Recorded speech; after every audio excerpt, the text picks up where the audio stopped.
Hey, Caroline and Andrea. Hi. Hi. I've just admitted the two of you. You see my monitor? Yes. Okay, I'm ready to admit. And you are recording? I should be. Let's see. It says you are. So.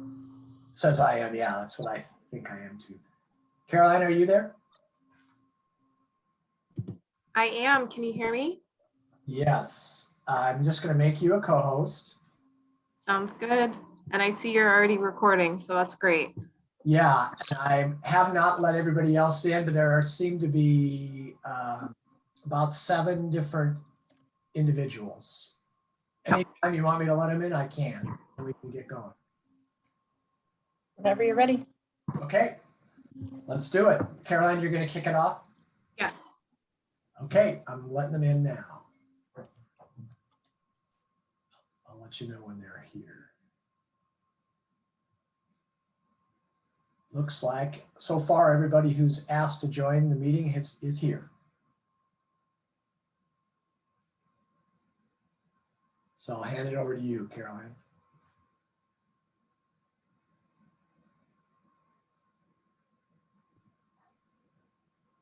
Sounds good. Thanks, Steve. Welcome, everyone.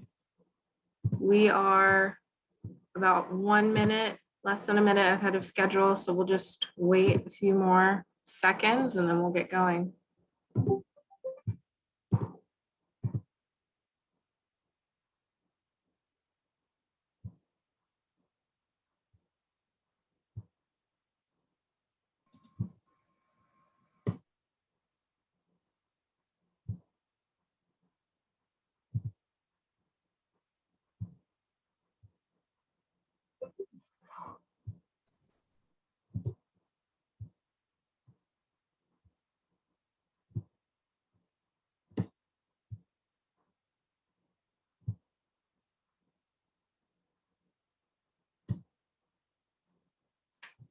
I apologize in advance to this group. You're probably going to hear some chimes in the background as I'm talking.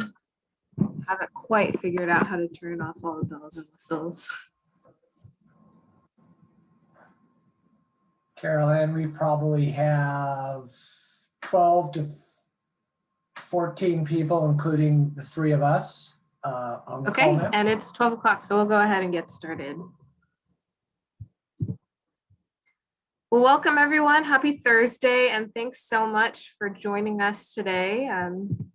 This is the pre-application conference on the Seattle Street Outreach Hotel-Based Lodging and Support Services RFP, run by DCHS, King County's Department of Community and Human Services. My name is Carol Ann Sanders, and I'm a project manager within DCHS in the Behavioral Health and Recovery Division. And I'm going to be facilitating today's discussion along with my colleague Steve Gustavson, also from Behavioral Health and Recovery, and Andrea Howerton from DCHS Procurements. So we are going to go ahead and get started and let folks continue to trickle in. Next slide, please. So today's agenda is short and sweet. We're going to go over some background information around the COVID-7 budget recently passed by King County Council. We're also going to talk about the American Rescue Plan Act recently passed by the current federal administration. I'm going to give an overview of this RFP, and Andrea is going to lead us through some Zoom Grants 101, and then we're going to aim to have some time for Q&A at the end. Next slide. Carolyn, can I say something about Q&A? Oh, of course. Hi, everyone. I'm Andrea. I work in the DCHS Contracts and Procurement Unit. I'm also monitoring the chat. So if anyone has questions during the presentation, you can just put it in the chat and we can either pause and answer the question or you can save it to the end. And yes, this session is being recorded and it'll be posted on Zoom Grants, hopefully either by the end of this week or early next week. All right, thanks. Can I just add one thing? This is Steve Gustavson. Could somebody in the audience just confirm that you can hear us Can hear you. Perfect, thank you. Great. Thanks so much, everyone. On March 25th, King County Council passed the COVID-7 supplemental budget, totaling more than $631 million in funds intended to aid King County in its local recovery from the coronavirus pandemic and the many collateral impacts of COVID-19 in our region. Of this $631 million, council allocated roughly $270 million to DCHS. And that allocation includes $7.5 million for competitive procurement of a new targeted homeless outreach and shelter contract that utilizes a hotel-based lodging model. So that's the procurement that we are talking about today. And this RFP builds off of previous investments that DCHS has made in models that you may know of, such as CoLead and Just Care, models which leverage street-based outreach to individuals currently living homeless and leverage hotel rooms as temporary lodging, and then pair that with intensive case management and medical care as wraparound supports to help stabilize individuals and connect them to a path towards recovery and stability indoors. Next slide.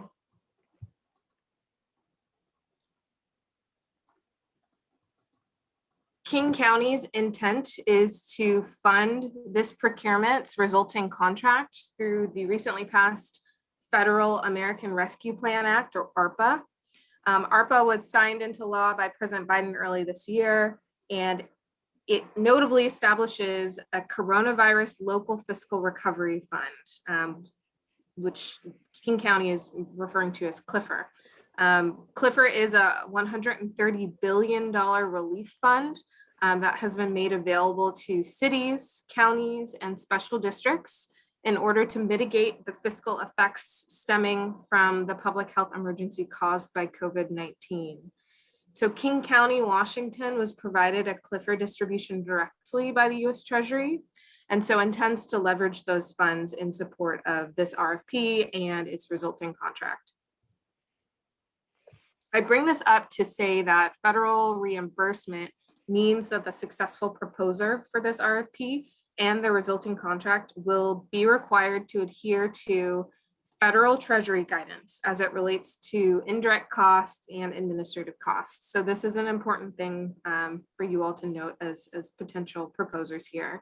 In the experience of DCHS, these guidelines are complex and they can sometimes lead to unpleasant surprises when it comes time for reimbursement if the administrative cost eligibility is not closely reviewed ahead of time. So for your organization or any organization that is not familiar with federal grant management or hasn't managed COVID-19 response funds over the past year, I highly, highly recommend spending some time reviewing the attachments to this RFP.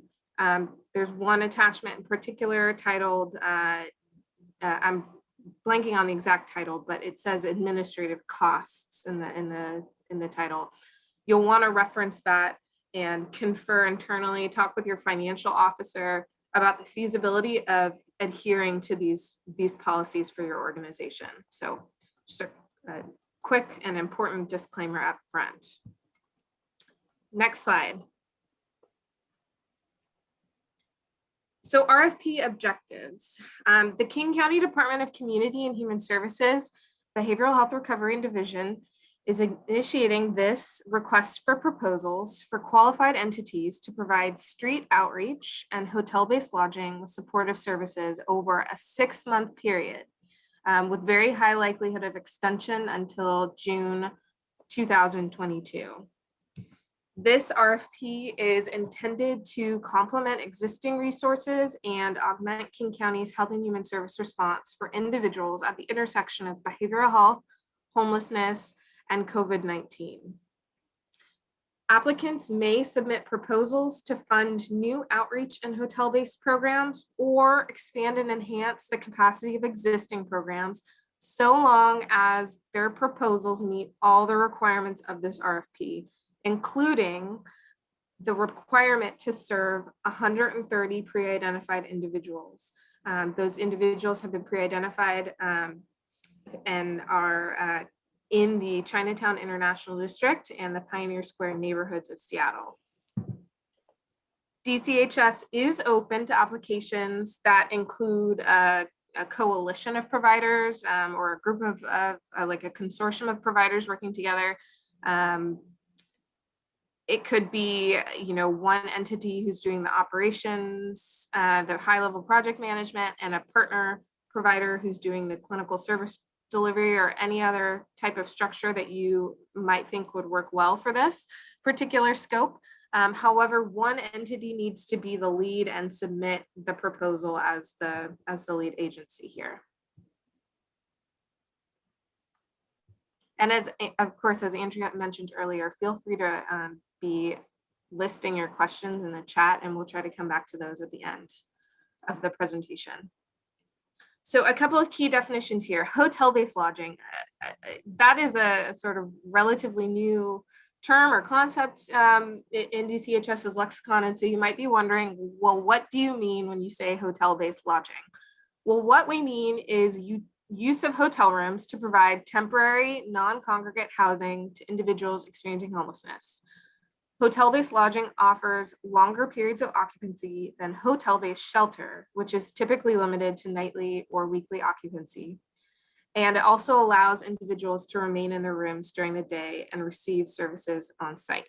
So basically what we're saying is that when we say hotel-based lodging, we are talking about individual non-congregate units and rooms that are intended to provide continual occupancy to an individual or a couple over an extended period of time, as opposed to, you know, operating a shelter that requires individuals to check in and check out on a daily basis or a nightly basis. Hotel-based lodging may include, with DCHS prior approval, other types of facilities that provide comparable single room habitation with in-room bathroom facilities. So if you have another facility at your disposal, like a nursing care or an adult care facility, you could leverage that facility for this RFP. It doesn't have to be a hotel per se. Another key definition is supportive services.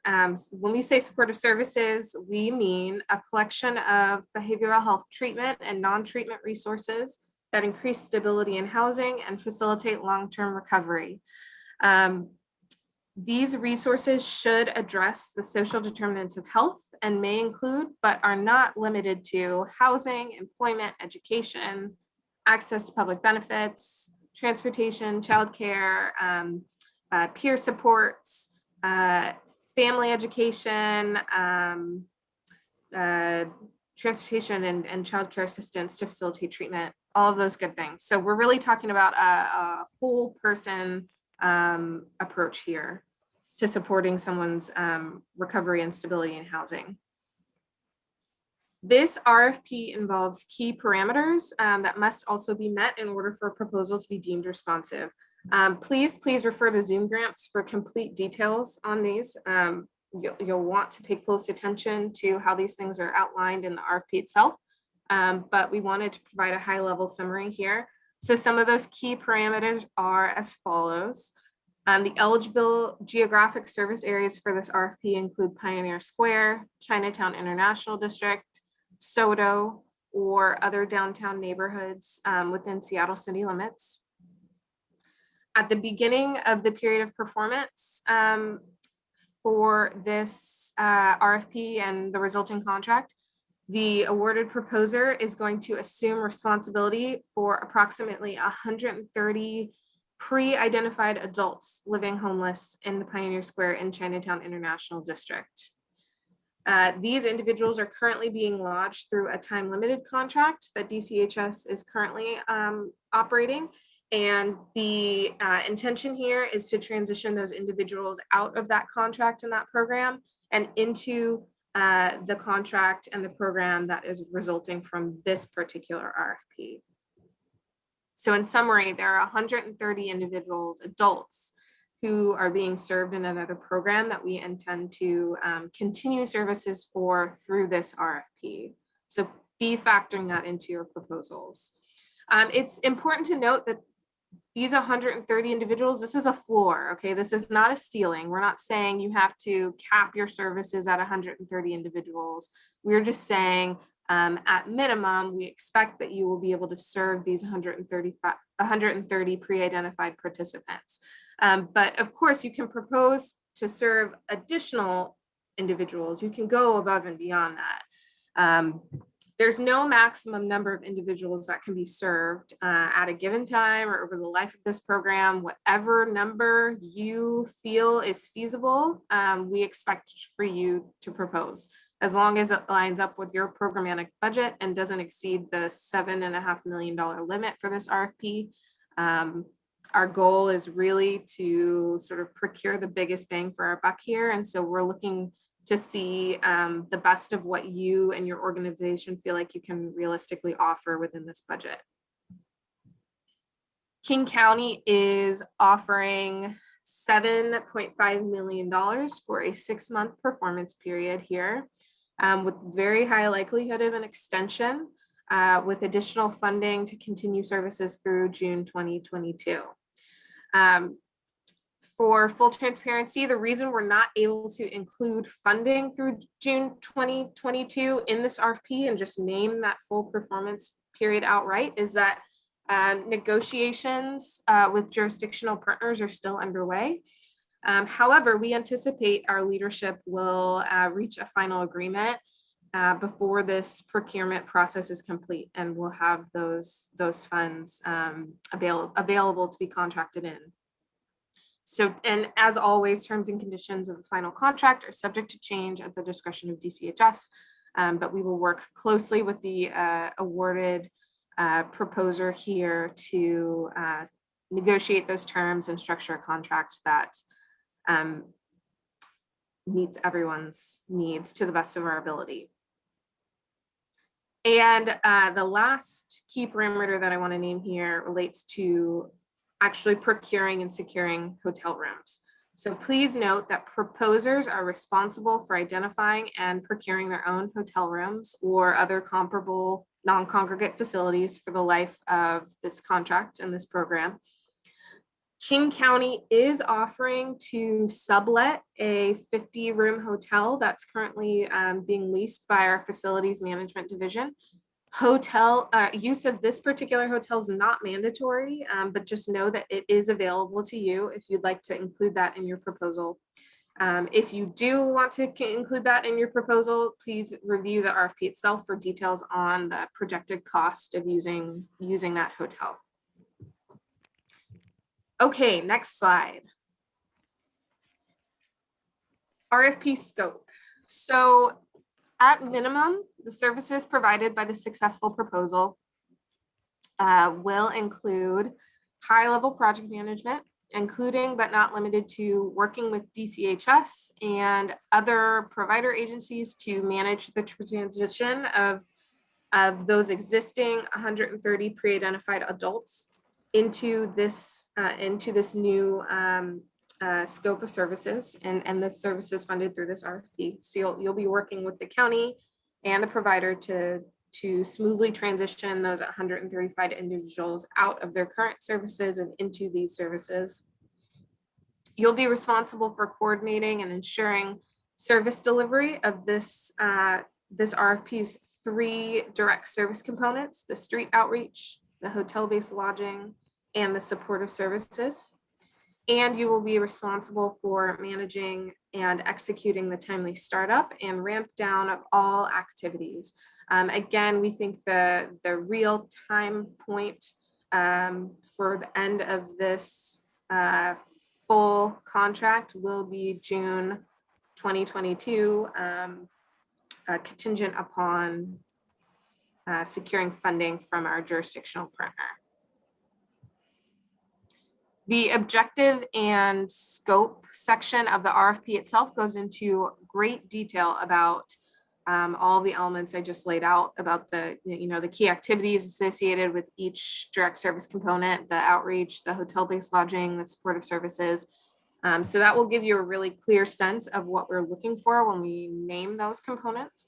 But please note that because this is short-term lodging, we are particularly invested in your efforts to navigate and connect participants to existing permanent housing resources. So of course, we understand no shelter program can guarantee placement into permanent housing, and this program does not come with dedicated permanent housing resources. We do expect that the successful proposal will include, all reasonable efforts to prepare participants for independent living, making warm handoffs to ongoing community-based services, and efforts to minimize exits into homelessness. So in your proposals, please be clear in articulating your plan for what it would look like for your organization to coordinate with the continuum of permanent housing resources that currently exists in King County, be that coordinated entry for all, the myriad of vouchers that are available in this region, veteran-specific resources, market rate housing, all of the available options. Next slide. So the RFP timeline is pretty self-explanatory, but I'll just hover here for a few minutes to give you an opportunity to, oops, I got my slides mixed up. Did we skip one, or are they just in? Go back, Steve. Go back. There we go. Okay, RFP timeline. So again, just wanted to give you an opportunity to review this timeline. The deadline to submit your questions about the RFP is next Wednesday, June the 9th at 2 p.m. And we can talk about how exactly you'll do that a bit later in today's presentation. Note that final proposals are due on Zoom grants 3 weeks from today at 2 p.m. And we aim to make a final selection and notify the selected proposal on July 15th, and quickly thereafter move into contract negotiations and tentative program start date. This timeline is flexible. Yes, we are willing to work with the successful proposer to find a timeline, an exact timeline that meets everybody's needs. The key considerations here are avoiding disruption of services for the 130 individuals who are currently being lodged in hotels by DCHS.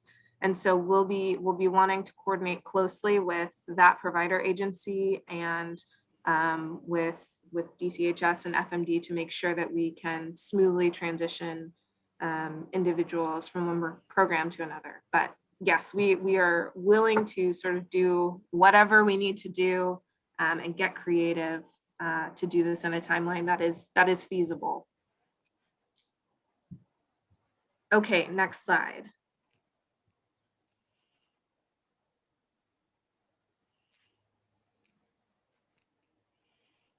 There we go, rating criteria. So all applications that are received complete and on time are going to be read, reviewed, scored, and discussed by a panel of experts, including staff from City of Seattle, staff from King County, various parts of the county, and directly impacted community members. Please make sure that your responses align with the objectives, scope of work, and project timeline laid out in the RFP. As this project, as you know, now has some pretty specific parameters set forth by DCHS leadership. And I think that's it for me. So now I'm going to turn it over to our procurement specialist, Andrea, to talk us through all things Zoom grants. Hello, everyone. This is Andrea. As Caroline just said about the timeline, proposals must be received using Zoom grants no later than 2 p.m. on June 24th. And the 2 p.m. is a hard deadline. We ask that if you have any technical issues with Zoom grants, to please contact me either using the contact admin tab in Zoom grants or at my email, which will be at the very last slide on the slide deck as soon as possible, so that we can troubleshoot those issues and maybe involve Zoom grants help desk as well. They're pretty responsive. So I always tell people to try to get their applications or proposals in earlier than the deadline, just in case there is any technical issues with Zoom grants. And if it comes to it, we will accept emailed proposals as well. It is your responsibility. Unfortunately, Zoom grants does not have the capability of push notifications unless you've already started your application in Zoom grants. So it is your responsibility to regularly check if you haven't started an application in case for any updates or amendments. For example, the Q&A that comes out of this pre-proposal conference will be posted as an amendment to the RFP at either later this week or early next week. So that's something you can look out for. Next slide. So if you've never used Zoom grants, we put together just a high-level tutorial for you here.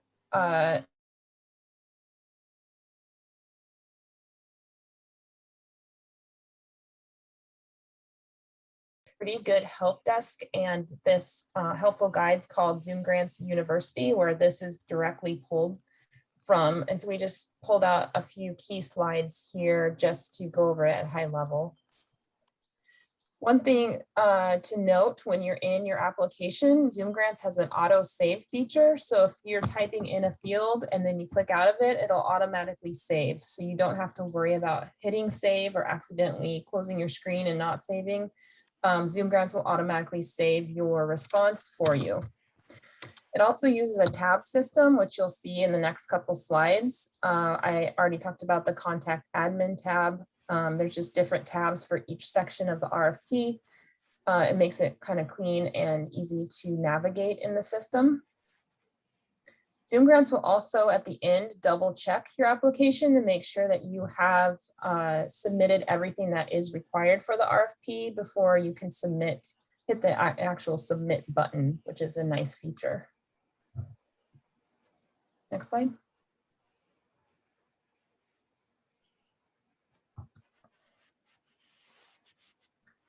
So here, if you're just starting to use Zoom Grants and you haven't signed up yet, this is, you click on the link that's in our email or where you've heard the announcement, and it'll take you to this screen that sort of looks like this. This is just a mock-up, but you'll create a Zoom Grant account and password, and it'll take you to any open programs that DCHS has available at this time. One thing to note is there can be only one login per agency or provider. So if someone else in your agency has already started an account, it may not let you submit an application. So just make sure that there's only one. And then when you go in and you see the open programs, you'll find the name of this RFP, and you can either preview the high level information about it, or if you want to read more details in the library tab or apply, you just hit that apply button.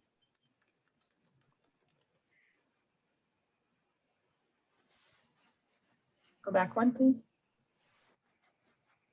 Whoa.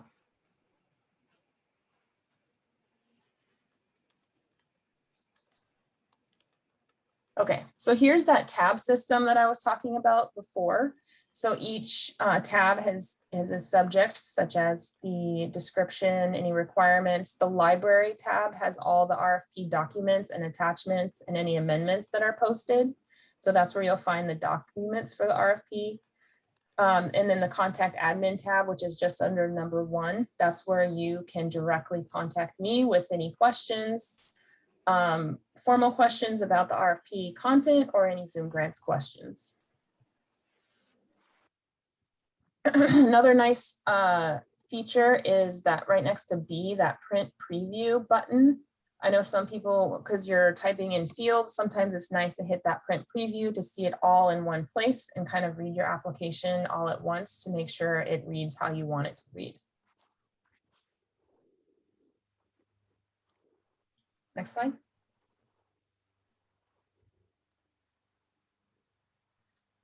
So once you're ready to submit your application, you will hit that Submit Now button. One thing, like I said, the Zoom grants will check to make sure that you've completed all the required fields in the RFP. And once it has done that and everything is done, you'll see right next to number 2, there's a little green check mark next to submitted, and it has a date and time stamp. So that's important for the deadline of the RFP. And if there's any issues, then you can go back and check that you really did submit it at this date and time.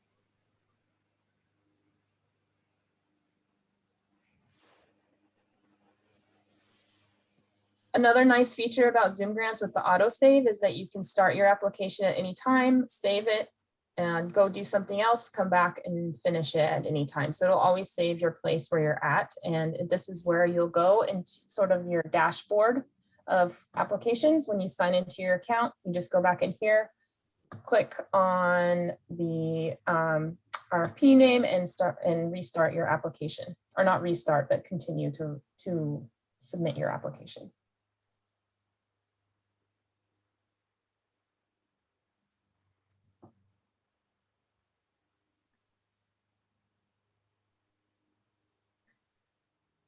So I do see a question about Zoom grants changing its looks. Unfortunately, Zoom grants is a third-party administrator of the system. We don't have control over them or how they change their system, but their general tabs and purpose and buttons are generally the same. So if you are having issues or you're not finding what you're looking for, please contact me as soon as I can, and I'll help you with that. And here's my information. You can, like I said, use the contact admin tab in Zoom grants, or you can directly email me here at this email address. Please reference this RFP name in the subject line so that I can sort that out. And with that, we will open it up to Q&A. We've already received several questions in the chat. Carolyn, do you want me to read them to you, or do you want to just go ahead and respond to the first one? Sure. Why don't you go ahead and read them, and Steve and I will respond as we can. Sure. And everyone, please keep using the chat feature, or if you would like to unmute yourself once we get through these first set of questions and ask questions, that's great too. So one more thing, Andrea, sorry, I should clarify that Steve and I are going to try to the best of our ability answer these questions now, but some of these we won't have answers for.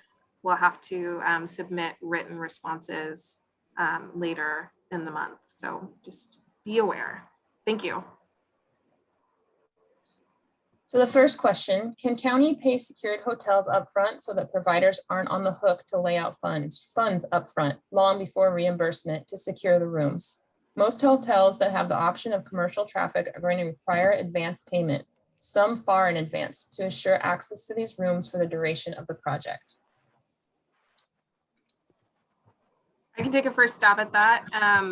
We have a question out now to our fiscal and COVID contract review team and contract management team to see if upfront payment for hotels would be allowable under federal guidance for these projects, given that that's a fixed and pretty stable cost. We don't have an answer yet, but we are working on it.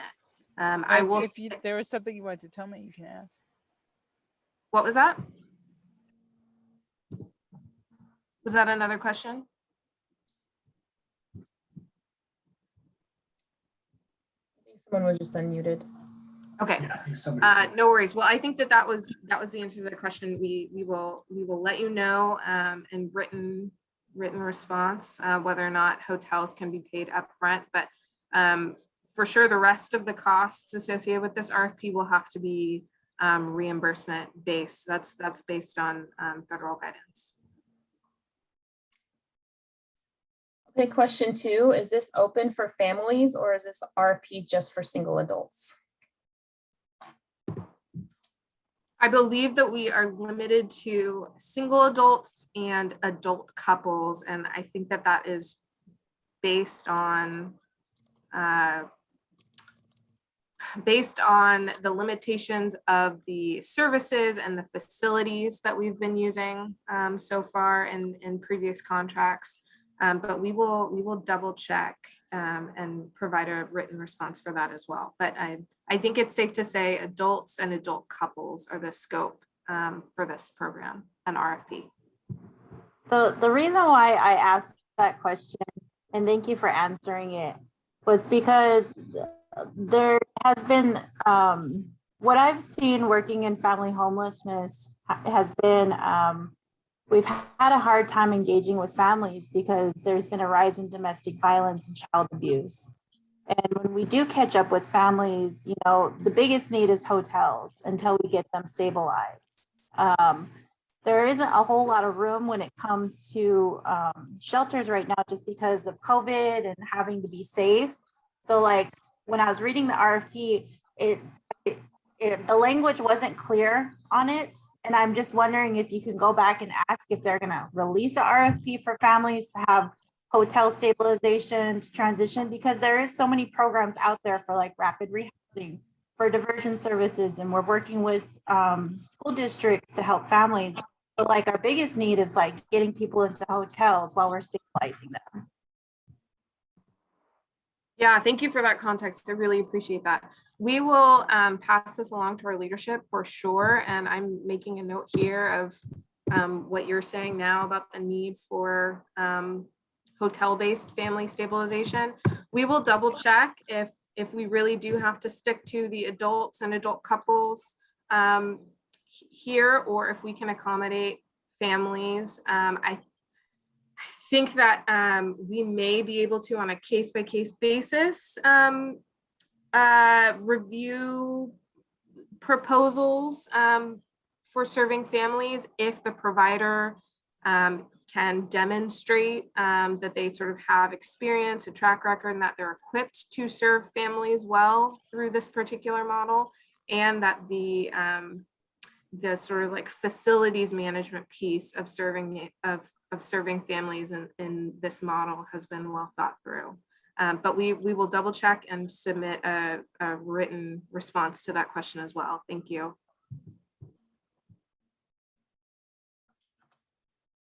Okay, next question. Is the start date August 1 or mid-July? Page 7 of the RFP lists both, so not quite clear. If August 1st, does that mean the 7.5 million is to cover the August through January? Great question. We will issue a correction to clarify the language on page 7. Thank you for pointing that out. The timeline, as I noted earlier, is somewhat flexible. July 15th, we will notify the successful bidder. And then from there, we will need to move swiftly into contract negotiation and program startup. We intend to work with the provider to develop a detailed timeline with the goal of transitioning those 130 pre-identified participants that I talked about, starting no later than the first week of August. And note that I'm not saying all of those people have to be housed or lodged in hotel units starting the first week of August. We just need to start that ramp up work. All that said, there's a Yiddish saying, we plan, God laughs. And I think that it's fair to say at King County, we have found that to be true. Our plans only get us so far, and it's of the utmost importance for us to be flexible when it comes to the planning implementation work of this nature. So we're gonna be flexible for sure. As far as the budget piece of this question, yes, the $7.5 million is to cover the sort of inaugural 6 months of this project, subject to changing guidance from our leadership team. Do you want to say anything more about that, Steve? No, I think you've covered it. As Caroline said earlier, we're in negotiations or we're in deliberations with another jurisdiction that may have add funding to this work. And like she said, we hope to know that before the completion of this process. Okay, next question. How many organizations will share in the 7.5 million, or is it one organization?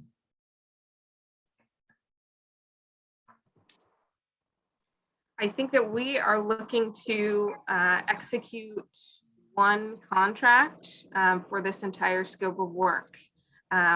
Although we are open to proposals that include coalition or consortium-based approaches. So it can either be one organization who proposes to deliver all of the components and activities here, or it can be a group of organizations that apply together with a plan to subcontract out the work and split the work among them. But we will be, this will result in one contract.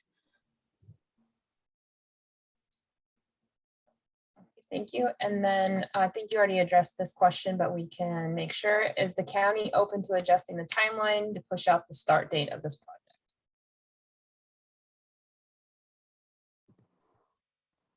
Yes, with some limits. Like I said, our sort of key consideration here is minimizing and avoiding altogether, ideally, disruption of services for the individuals who are currently being lodged in a similar contract. And so there are going to be some limits as to how much we can flex the timeline, but we will get creative and do everything that we can to make this work for all parties involved. I would just add that we're aware that the timelines are tight, but the disruption of services is the greater risk that we're trying to avoid.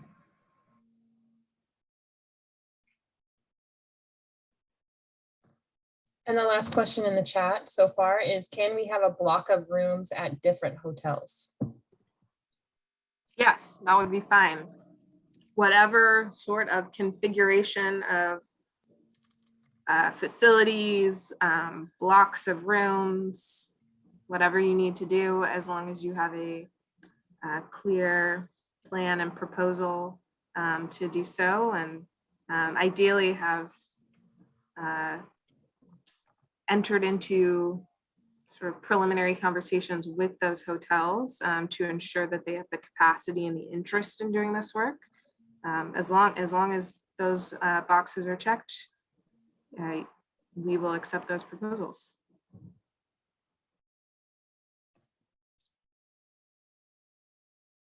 That was the questions that were in the chat so far. Does anyone have any further questions? They can either unmute themselves or also type in the chat box. Hi, I have a quick question. This is Jessie Benet. On page 17, I think it's a typo, but I just want to make sure under the performance measurement, sub item III, it says training on particular topics that support cultural competence in serving populations the senior hub would like to serve. I was a little confused by that.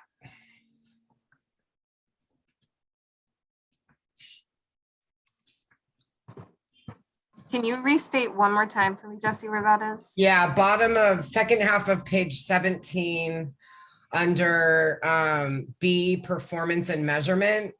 And then the little III, training on particular topics that support cultural competence in serving the populations the senior hub would like to serve. I think you mean the hotel-based lodging provider would like to serve there. Okay, just double check. You are correct. We can issue a correction for that as well. Thanks for catching that. Yeah, the senior hub terminology was for a different procurement. So for our purposes, this would say serving the populations that, you know, the successful proposer would like to serve.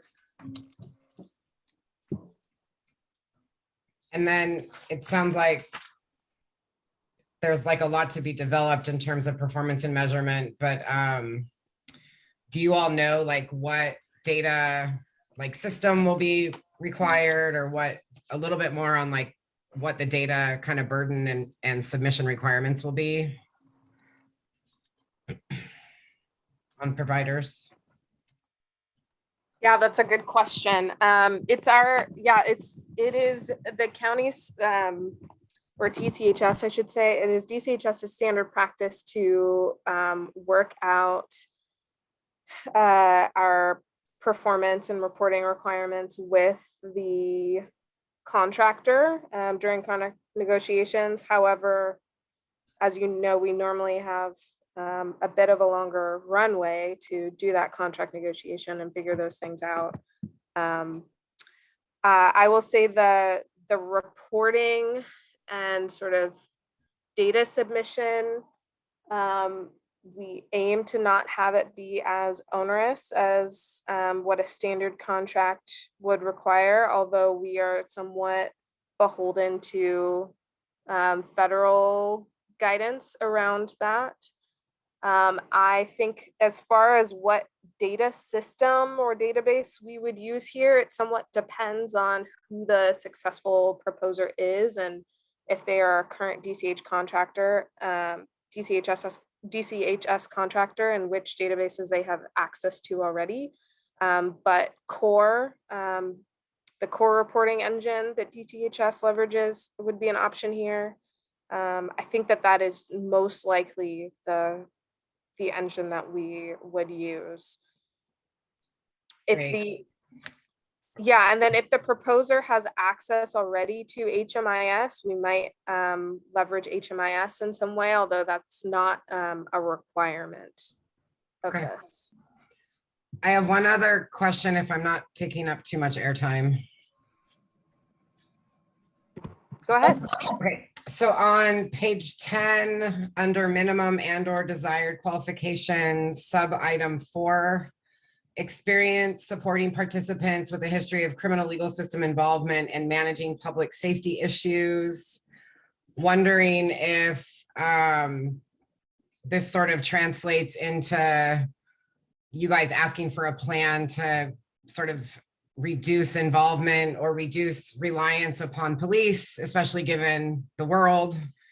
And if there's anything more you can say about what managing public safety issues might mean with regards to this RFP.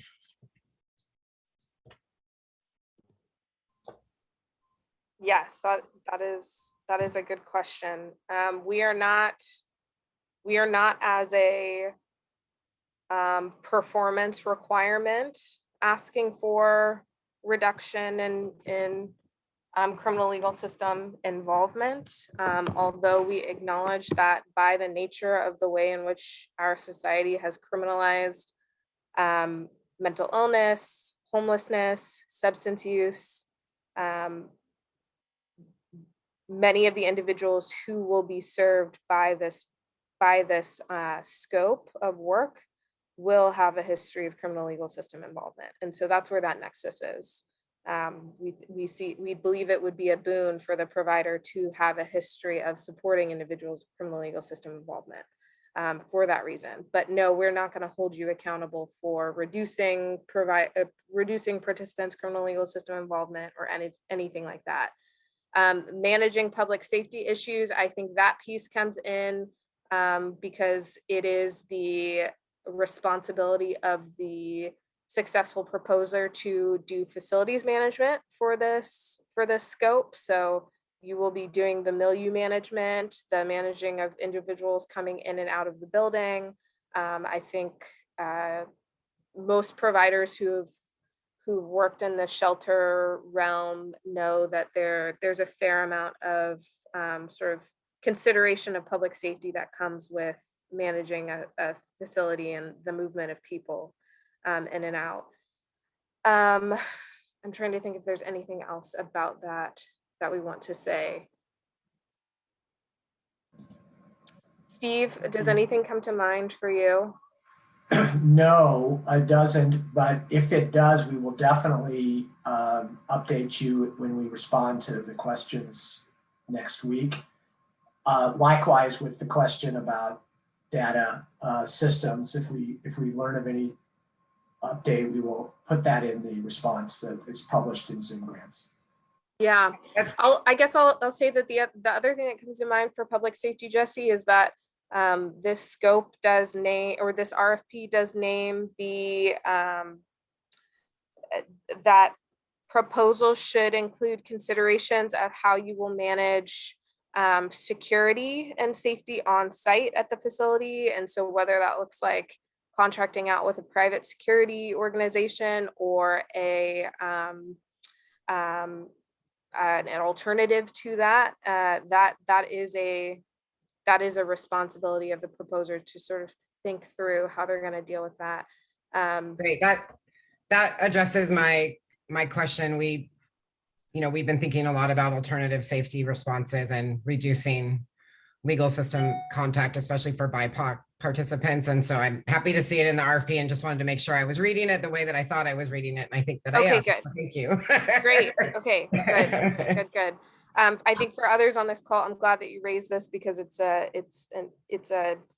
part of the work that, like, especially this managing public safety on site at the facility piece is an important part of the work, and it can sort of make or break the success of these projects, especially because, we're talking about partnering with commercial enterprises here. We're talking about partnering with hotels who are going to be attentive to how issues of public safety, perceived or real, are handled on their facility, and how those issues are perceived by the surrounding community in that geographic area.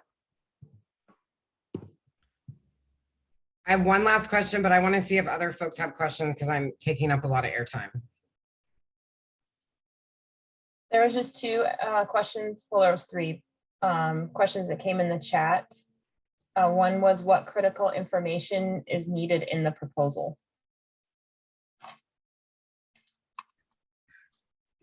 I'm not entirely sure how to answer that question. I think that the key parameters that we discussed so far are definitely critical information, but the questions are quite detailed and name all of the elements that we are looking for. So I would just say pay close attention to the questions as they are laid out in the RFP. Next question, will reasonable allocated admin costs be reimbursable? Reasonable is relative. All I can say about admin costs are that we are beholden to federal guidance around reimbursement and allowability, you might say, of administrative costs. And one of the attachments to the RFP is a memo put together by the county's consultants on this very topic. So pay close attention to that memo and have your financial officer sort of consult the wealth of information available out there around adhering to the U.S. Treasury guidance, because that is an expectation here. And the county will, I guess I should mention that a grant of this size will incur a single audit. And so your organization will need to be prepared, operationally, logistically, and fiscally for that single audit.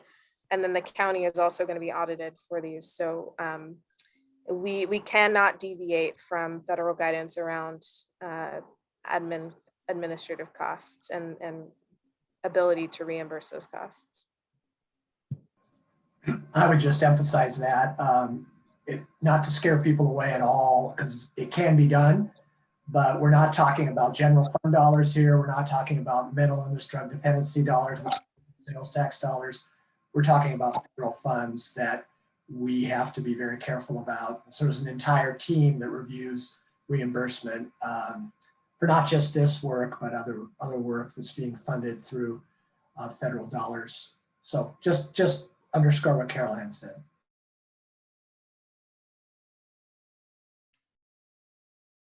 But yes, I guess to the follow-up comment, more than zero, yes, assuming that All parties involved follow the US Treasury guidance.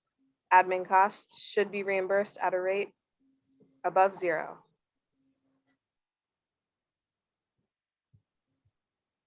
And will the 131 clients be the only ones we are assisting?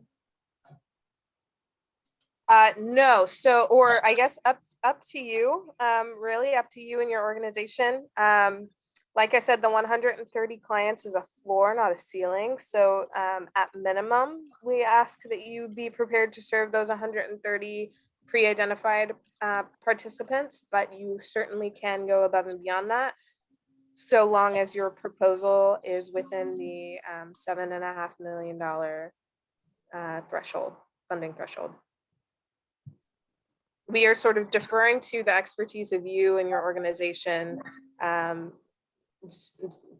so far as what you feel like this amount of funding can reasonably buy in terms of number of participants served.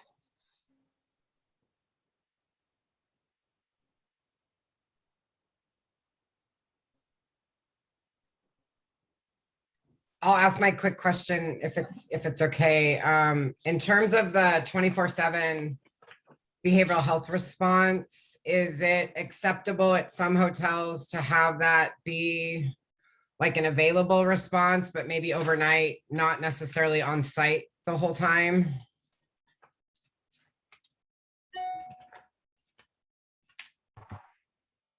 I believe that I could be wrong, but I believe that the RFP, actually, let me just phrase this a different way. Are you referencing a specific part of the RFP, Jesse? And if so, is there a page? Yeah, now I'm trying to find it, of course. Because I think it said something about 24/7. Yeah.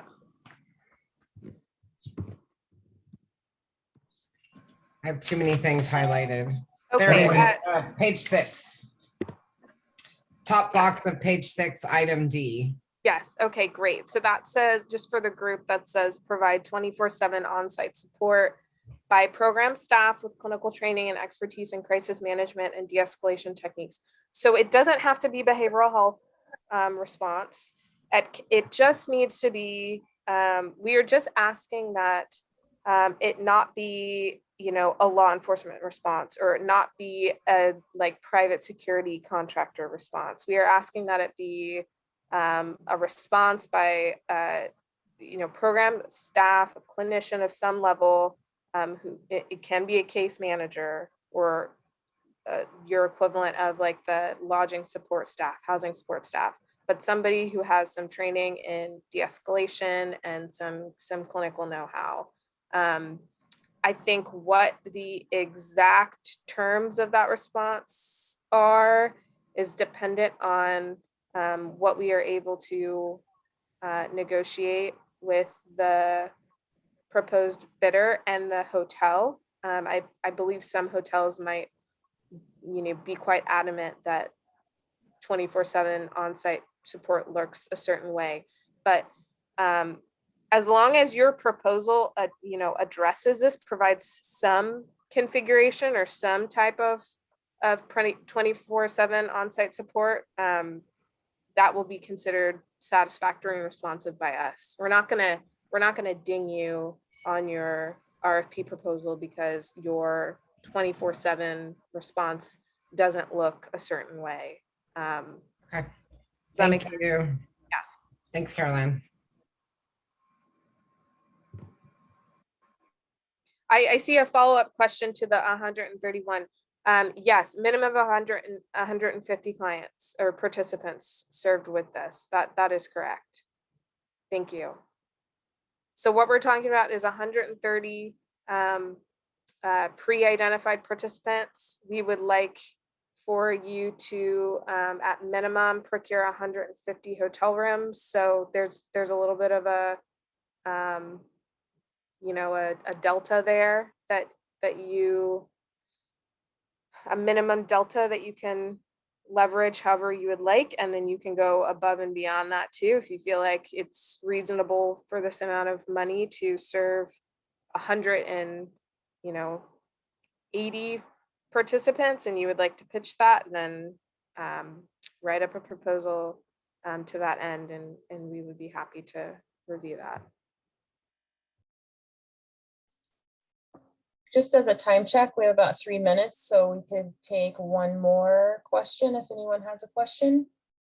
And yes, all of these questions and our responses will be uploaded to Zoom Grants as an amendment to this RFP.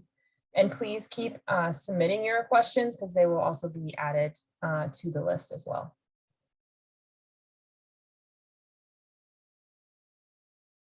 So does anyone have one more question we can answer here? Or attempt to answer?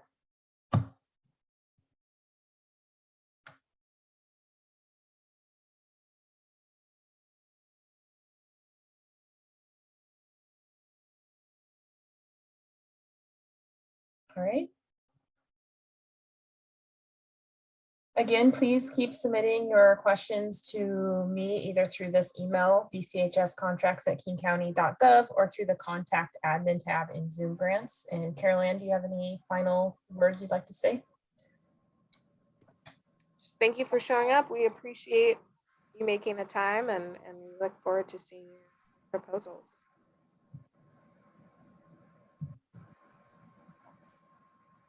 Thank you, everyone. Thank you. Thanks, everyone. Bye, everyone.